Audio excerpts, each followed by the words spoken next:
Assalomu alaykum, hurmatli talabalar. Bugun vektorlar mavzusini amaliy mashg'uloti misollar ishlashda o'rganamiz. Kelinglar, birinchi bizga A nuqta, B nuqta, C nuqta berilgan bo'lsin. A, B, A'si vektorlarni topishni o'rganamiz birinchi. Ya'ni A, B vektorini qanday topamiz desak, B nuqtadan A nuqtani koordinatalarini ayirib tashlaymiz. Ya'ni 6 ayrı 6, 3 ayrı 2, minus 2 ayrı minus 3. Ya'ni bu hosil bo'ladi 0, 1 va 1 degan vektor koordinatalar. Kelinglar buni kichkina a deb belgilab qo'ysak ham bo'ladi. Keyingisini b desak, a sini b deymiz.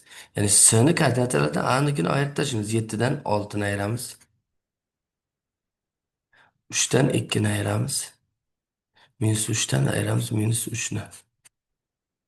Ayiradigan bo'lsak 1, 1, 0 hosil bo'ladi. Ana endi bu vektorlarni uzunliklarini topishni o'rganamiz. Kelinglar. A vektorini uzunligini qanday topardik desak, ildiz ostida 0 ni kvadrati, 1 ni kvadrati plus 1 ni kvadrati. Ildiz ostida 2 hosil bo'lardi.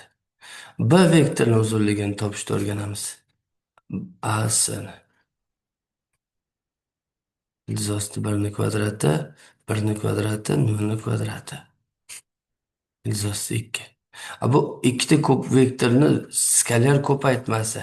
A vektorini B vektoriga skalar ko'paytmasi nima edi desa, mos koordinatalarni ko'paytirib qo'shish edi. A 0 ni 1 ga, 1 ni 1 ga, 1 ni 0 ga ko'paytirib qo'shamiz. Javob 1 chiqadi. Va ular orasidagi burchak kosinusni toping desa, kosinus fi'ni toping desa, skalar ko'paytmasini uzunligiga nisbati edi. Ya'ni skalar ko'paytmasi 1 chiqdi, uzunligi esa ildiz 2, ildiz 2. 1 taqsim 2 bo'ldi. Va 1 taqsim 2 60 gradusda bo'ladi. Yoki 120 gradus bo'ladi.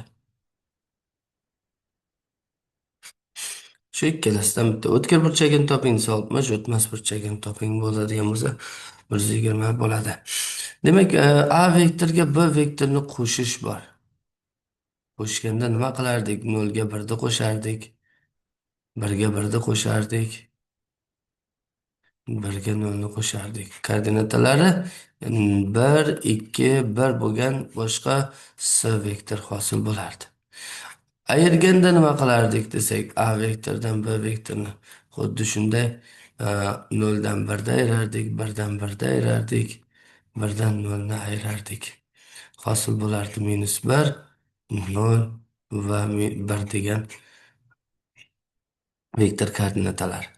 Misol uchun A vektorini 5 ga ko'paytirish kerak bo'lsa nima qilardik? 5 A vektorini toping desa, har bir koordinatasini 5 ga ko'paytirib chiqardik.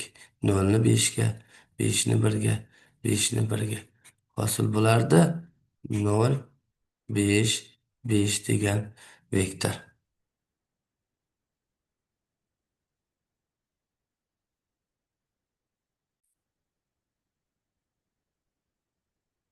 Va vektorlarda bu yerda skalar ko'paytmadan tashqari vektor ko'paytma ham bor edi. Esingizda bo'lsa, kelinglar o'sha vektor ko'paytmasini ham topishni o'rganamiz. Demak, A vektorimiz bo'ldi bizda 0, 1, 1. B vektorimiz bo'ldi 1, 1, 0 degan. Endi A vektorini B vektorga vektor ko'paytmasi I, J, K 0, 1, 1, 1, 1, 0 dan iborat. Va buni ko'paytiradigan bo'lsak determinantda, demak 0i plus 0k plus 1j minus 1k minus 1i minus 0j. Hosil bo'ldi. I'larni birinchi yozadigan bo'lsak minusda 1i, j'larni ikkinchi yozadigan bo'lsak plus 1j minus 1k. Ya'ni hosil bo'lgan qandaydir s vektor bo'ladigan bo'lsa, s vektorini koordinatalari -1, 1, -1dan iborat bo'lar ekan.